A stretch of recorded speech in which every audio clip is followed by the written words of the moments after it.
aqui no nosso 15º encontro, nossa 15ª aula de língua portuguesa nesse universo aí virtual. E hoje, como já é de costume, a gente começa revisando as vozes verbais, a voz passiva, a voz ativa e a voz reflexiva. E também daremos início ao nosso segundo assunto do módulo 5, que é linguagem figurada ou figura de linguagem. Muda aí só a nomenclatura, porém o conceito e as classificações são as mesmas. Eu já vou adiantando para que vocês não hajam aí uma dúvida no que se trata, ok? Ou vem como figura de linguagem ou linguagem figurada, certo? Então hoje a gente vai começar esse assunto e a gente começa revisando voz verbal com voz passiva, voz ativa e voz reflexiva. Na voz ativa é quando o sujeito ele pratica a ação verbal. Sempre que o sujeito ele praticar a ação verbal, quando ele pratica a ação verbal, eu tenho uma voz ativa. Quando ele praticar a minha ação expressa pelo verbo, eu tenho em vozes verbais uma voz ativa. Eu escrevi uma carta. Nós visitamos o vovô. E o outro exemplo que eu coloquei foi: nós plantaremos laranja. Então, sempre que a ação verbal, o sujeito estiver praticando a ação verbal, se trata de uma voz verbal que a gente nomeia como uma voz ativa. Voz ativa quando o sujeito ele pratica a ação expressa pelo verbo. Qual a diferença dele para a voz passiva? Na voz passiva é exatamente o oposto, tá? Que diz o seguinte: ocorre quando o sujeito ele recebe a ação expressa pelo verbo. Uma coisa é quando a gente pratica a ação verbal, voz ativa, lembra, a gente vai, como eu sempre digo a vocês, a gente vai associando aí pelos próprios nomes. Voz ativa ele pratica a ação, voz passiva ele recebe a ação praticada pelo verbo, tá? Sempre que o sujeito ele receber a ação expressa pelo verbo, a gente nomeia esse verbo como uma voz passiva. Ele recebeu a ação, voz passiva, ele praticou a ação, voz ativa. Quando o verbo, o sujeito, ele recebe a ação expressa pelo verbo, chamamos de voz passiva. Logo, eu trago aqui os mesmos exemplos da voz ativa. Quando a gente passa aí a ação verbal, a gente faz essa transferência aí da voz ativa para a voz passiva. E vejam como muda o contexto. A carta foi escrita por mim. O vovô foi visitado por nós. As laranjas serão plantadas por nós. Percebam que antes eu escrevi uma carta. O sujeito está praticando a ação verbal, que é o ato de escrever. Aqui, o sujeito ele recebe a ação expressa pelo verbo, logo fica no mesmo exemplo, fica: a carta foi escrita por mim. E percebam aí a diferença da voz ativa para a voz passiva. Porém, quando a gente se trata de vozes verbais, não só fala da voz ativa e da voz passiva, mas sim a voz reflexiva. É a voz verbal que acontece os dois casos dentro de um contexto. Percebam agora a diferença da voz reflexiva para essas duas vozes que já foram apresentadas. A voz passiva. Aqui eu coloquei logo a voz passiva sintética e analítica, que é aquela classificação que eu falei para vocês antes, né, na aula, na 14ª aula, que tem a classificação das vozes, e a gente conclui com a voz reflexiva, que no caso eu já vou adiantar, que é quando dentro do contexto o verbo ele pratica a ação e ele recebe a ação verbal, tá? Então a voz reflexiva é isso. Só que antes da gente ver a voz reflexiva, eu coloquei aqui a voz passiva analítica e a voz passiva sintética, que é aquela subdivisão da voz passiva, que é quando o meu verbo ele recebe o sujeito, ele recebe a ação verbal, ele não mais pratica. É formado pelo verbo auxiliar ser mais o particípio do verbo principal, tá? Aqui eu coloquei: a igreja será reformada. O outro exemplo foi: o hambúrguer é feito por mim. Esse é o exemplo da voz passiva passiva analítica, que é sempre quando houver o verbo auxiliar ser, aqui tá como será e o verbo é, e o particípio do verbo principal, ok? Já na voz passiva sintética, é aquele que vocês assimilam até mais fácil, que é quando o meu verbo ele vai vir sempre conjugado na terceira pessoa, mais o pronome apassivador se. Que esse pronome apassivador nada mais é do que esse nome enorme para dizer o seguinte: sempre que a gente usar esse tipo de pronome, a gente está ali indicando condições ou possibilidades. Pronome apassivador, condições ou possibilidades, mais os verbos na terceira pessoa, isso configura uma voz passiva sintética, também conhecida como voz pronominal. A voz passiva sintética nasce a partir do uso do verbo na terceira pessoa, mais o pronome apassivador se, que indica condição e possibilidade. Conclui-se através de pesquisas. Então, aqui eu tenho o verbo na terceira pessoa, mais o uso do pronome apassivador. Logo, se fosse para fazer aí a classificação dessa voz verbal, eu diria que é uma voz passiva sintética, ok? E agora a gente vai ver figuras de linguagem, que é o nosso conceito, o nosso início de um novo conceito, de um novo assunto do módulo 5, que a gente vai estar vendo agora para o meu 8º ano, que diz o seguinte: linguagem figurada é o recurso em que as palavras ou expressões adquirem um significado novo, não convencional, dependendo do contexto. Quando eu digo que ele traz um conceito novo e não convencional, logo eu estou dizendo que as minhas figuras de linguagem, ou minhas linguagens figuradas, ela dentro do contexto, ela vai estar trazendo uma figura de linguagem, mas querendo, né, nas entrelinhas, como eu costumo dizer, está ali transpondo uma outra ideia, tá? Aí, na linguagem denotativa, a palavra em seu sentido literal e convencional. Nada mais é do que o contrário daquilo que a gente está dito. É tanto que uma das figuras de linguagens que a gente estuda é a ironia, e aquelas que vocês não têm dificuldade nenhuma em identificar, porque quando a gente está sendo irônico, como a própria figura de linguagem diz, a gente diz em um tom que logo as pessoas que estão ali no nosso diálogo percebem que a gente está querendo dizer uma outra coisa ou de uma outra forma. E essa é a ideia da linguagem figurada.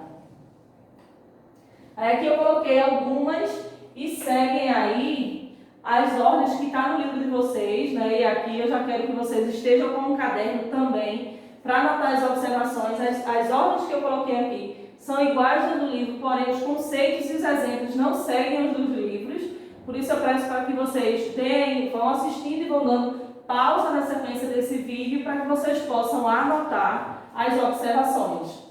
Uma das figuras de linguagem que a gente vai ver hoje são a da metonímia. O que é que ela quer dizer, o que é que ela exprime, quando devemos usá-la. Ocorre quando se substitui um termo por outro. E essa substituição, porém, é feita pela proximidade de referência entre os dois termos. Comeu o prato todo. Nós não conseguimos comer o prato todo. Nós comemos toda a refeição que está no prato. Porém, usando aí essa figura de linguagem, a metonímia, pela questão de a proximidade da refeição com a necessidade de termos o prato, ali o objeto, a gente diz que eu bati o prato inteiro, eu comi o prato todo. Mas se a gente trouxer para a nossa realidade e não estiver fazendo uso da linguagem figurada, a gente sabe que o prato a gente não consegue comer. Ok? A gente come o alimento que está no prato, certo? Um outro exemplo que eu coloquei aqui foi: adoro ouvir Caetano Veloso. Na verdade, a gente não adora ouvir Caetano Veloso, nós adoramos ouvir as músicas de Caetano Veloso. Porém, pela proximidade das letras com o cantor, fazendo uso aí da metonímia, a gente diz que eu adoro ouvir Caetano Veloso. E nas observações que eu coloquei aqui, que eu peço para que vocês anotem, para que na hora a gente for fazer alguma atividade, vocês estejam bem, né, tenham associado bem, eu coloquei aqui. No exemplo, prato substitui o termo comida, que estava dentro do prato. A metonímia também ocorre com a emissão de termos para substituir outros, como foi aqui o exemplo de Eu Adoro Ouvir, Caetano Veloso. E, na verdade, o termo equivale às músicas de Caetano e não Caetano como pessoa. Ok? Então, essa aqui foi a nossa primeira figura de linguagem, que segue aí a sequência do livro de vocês, que é o uso da metonímia, que é o termo que vem aí por uma questão de aproximidade, a gente faz a substituição dela. Ok? Agora a gente tem a sinestésia. Ela não é muito usada, o nome assusta, porque a gente já tem medo do próprio nome. Isso eu tenho como, pelos anos que eu já tenho em sala de aula, e quando a gente tem essa aula no modo presencial, né? Esse é o primeiro ano que a gente consegue fazer apresentar essa aula e esse conteúdo dessa maneira tão nova. Então ela quer dizer o quê? Quando a gente fala esse nome na sala de aula, já causa um espanto. Então se acalmem, vocês estão em casa, estamos distantes, mas é tudo bem simples. Percebam, ocorre quando se constrói uma expressão de mistura de duas sensações diferentes entre aquelas percebidas pelos órgãos sensoriais. Então aí existe uma construção de expressões de misturas de sensações. Percebam no exemplo. Tinham olhos bem pretos, quentes e doces. Não há condições de termos olhos bem pretos. Né? Tem pessoas que têm o olho preto e assim de todas as tonalidades e variações, porém a gente não pode dizer que ele tem os olhos quentes e doces se for no seu sentido real. Porém, se for dentro de um contexto e fazendo uso da figura de linguagem, a gente pode dizer que tinham olhos bem pretos, quentes e doces. E isso essa figura de linguagem, ela é muito usada em textos literários, principalmente em romances, para deixar, né, o romance ainda mais acentuado na questão do texto bem descritivo. Ele usa muito esse tipo de figura de linguagem e eu coloquei a explicação aqui também para vocês entenderem ainda mais. Na frase, temos a mistura da visão, bem pretos, com o tato, quente, e o paladar, doce, para descrever os olhos de alguém. Como essa figura de linguagem diz que constrói uma expressão que mistura duas sensações. Aqui eu tenho o tato, o paladar, para descrever o olhar desse personagem dentro do contexto ali daquela história. Ok? Então essa aqui foi a nossa segunda figura de linguagem, sinestésia. Agora a gente vai ver mais uma, seguindo também a ordem do livro de vocês, lembrando que não é a mesma observação e nem muito menos os mesmos exemplos.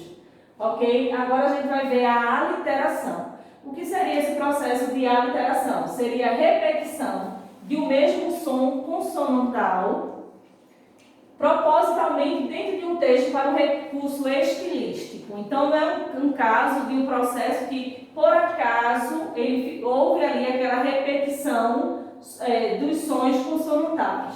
É um processo que o próprio escritor ele organiza para que ele, de fato, aconteça.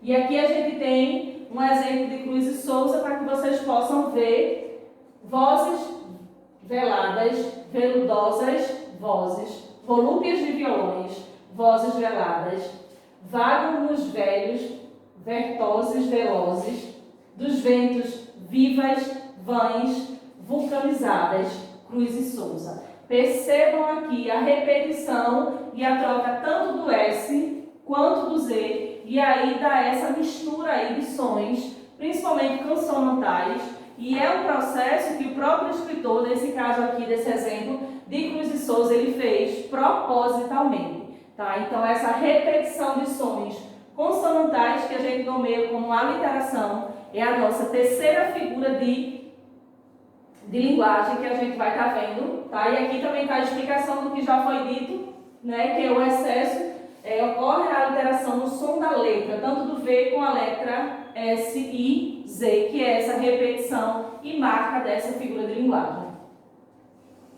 Agora a gente vê a antítese. Essa aqui já é mais tranquila para vocês também. É a nossa quarta figura de linguagem, que diz o seguinte: dar-se quando se utiliza duas palavras ou ideias com significados opostos.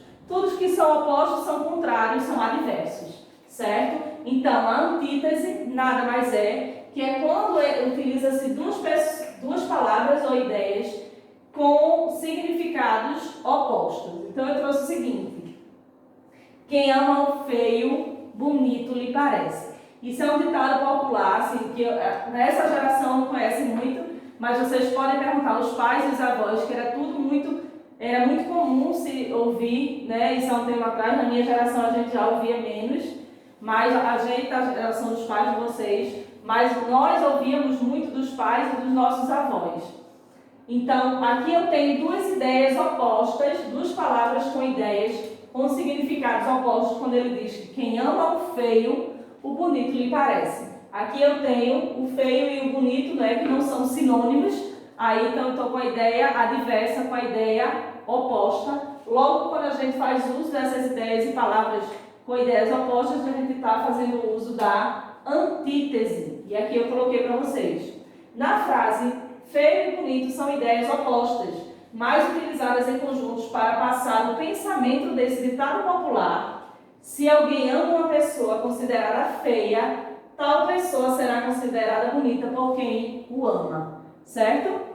Então essa é a ideia da antítese, são palavras e ideias com significados opostos, e a gente vai ver agora mais uma, que é o eufemismo. O que seria o eufemismo? Ocorre quando se utiliza expressões para atenuar uma ideia dita como agressiva ou desagradável. Eufemismo nada mais é do que quando a gente quer ali suavizar aquilo que foi desagradável, aquilo que foi dito de maneira grossa e desagradável, a gente vem dar uma amenizada na situação.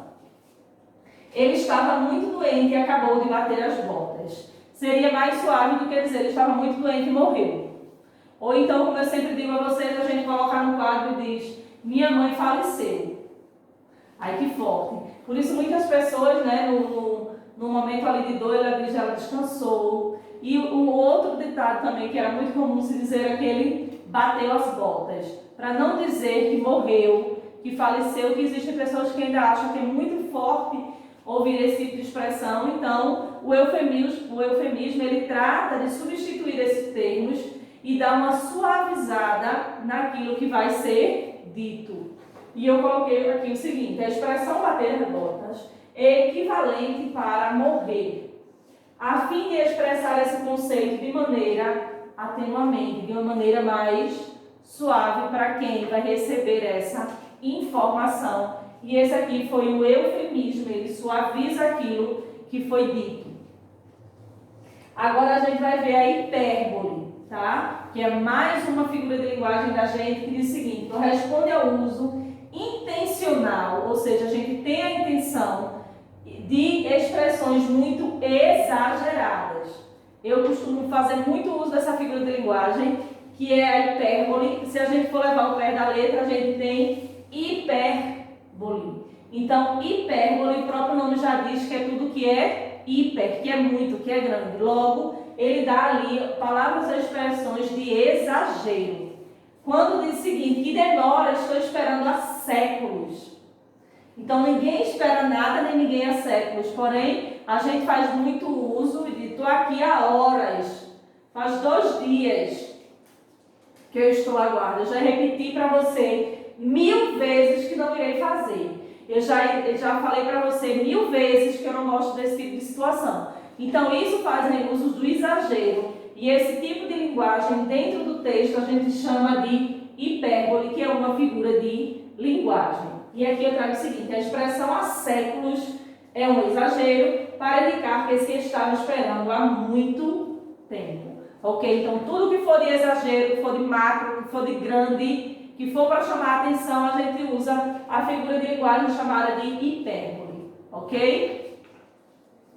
E agora eu trago para vocês a nossa atividade no livro, tá? Que são das seguintes páginas. Na página 185, 190 e 191. Por que a gente dá esse pulo da 185 para 90?